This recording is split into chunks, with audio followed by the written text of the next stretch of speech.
দর্শক, আপনারা জানেন যে গত বেশ কিছুদিন ধরে বাংলাদেশে যে কোটা সংস্কার আন্দোলনের দাবিতে যে ছাত্র জনতার যে আন্দোলন, সেই আন্দোলনের পরে এক পর্যায়ে এক দফা দাবি, সরকার পতনের এক দফা দাবি শুরু হয়। সেই দাবির প্রেক্ষিতে গত 5 আগস্ট প্রধানমন্ত্রী আওয়ামী লীগের সরকারের শেখ হাসিনা পদত্যাগ করে এবং দেশ ছেড়ে চলে যান। ওই দিন থেকে বিশেষ করে আসলে ঢাকা সহ সারা দেশে থানাগুলোর কার্যক্রম বন্ধ হয়ে যায়, কারণ পুলিশ বিভাগের সদস্য যারা আছিলেন তারা আতঙ্কে তারা আসলে থানা ছেড়ে যায় এবং অনেকগুলো থানা কিন্তু ক্ষতিগ্রস্ত হয়। একই সঙ্গে ঢাকার কথা যদি বলি, তো ঢাকায় ট্রাফিক ব্যবস্থা যারা নিয়ন্ত্রণ করেন সেই পুলিশ ডিএমপির ট্রাফিক বিভাগের সদস্যরাও কিন্তু আসলে রাস্তায় ছিলেন না।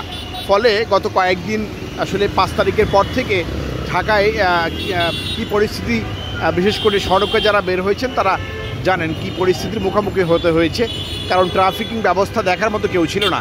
অবশেষে যদিও গত কয়েকদিন ধরে ছাত্ররা মূলত এই ট্রাফিক ব্যবস্থা নিয়ন্ত্রণ করছিলেন, ছাত্রদের সঙ্গে বিভিন্ন রাজনৈতিক দল, বিশেষ করে ইসলামী আন্দোলন বাংলাদেশ এবং আস-সুন্নাহ ফাউন্ডেশন এবং অন্যান্য বেশ কিছু স্বেচ্ছাসেবী সংগঠন, রোভার স্কাউট এবং বিএনসিসি ও রেড ক্রিসেন্টের সদস্যরা কিন্তু এই ট্রাফিক ব্যবস্থা নিয়ন্ত্রণে কাজ করেছেন।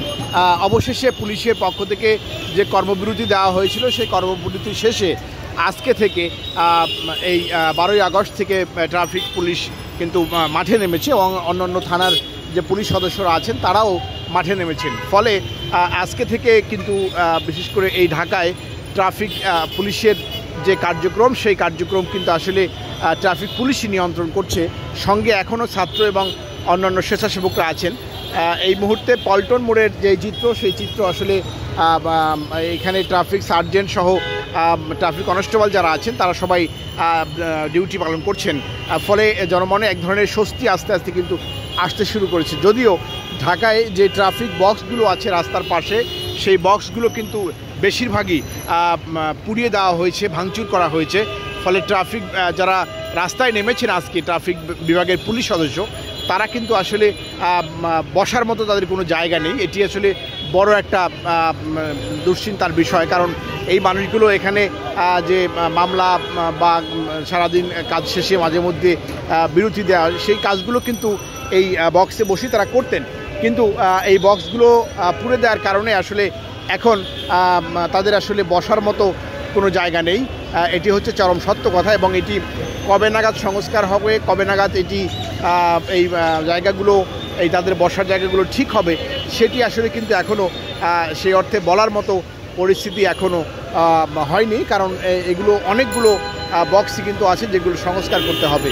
ফলে যদি বলি যে শেষ পর্যন্ত কখন নাগাদ এই বক্স হবে, সুন্দর করে গুছিয়ে দেওয়া হবে, পাশাপাশি ট্রাফিক ব্যবস্থা পুরোপুরি শৃঙ্খলায় ফিরবে, সেটি আসলে এখনও এই মুহূর্তে বলা খুব মুশকিল। তবে আশার বিষয় যে ইতিমধ্যে ট্রাফিক পুলিশের সদস্যরা মাঠে নেমেছে এবং তাদের সঙ্গে ছাত্র এবং অন্যান্য স্বেচ্ছাসেবী যারা আছে তারা কিন্তু এখনও কাজ করছেন, এটি আমরা দেখতে পাচ্ছি।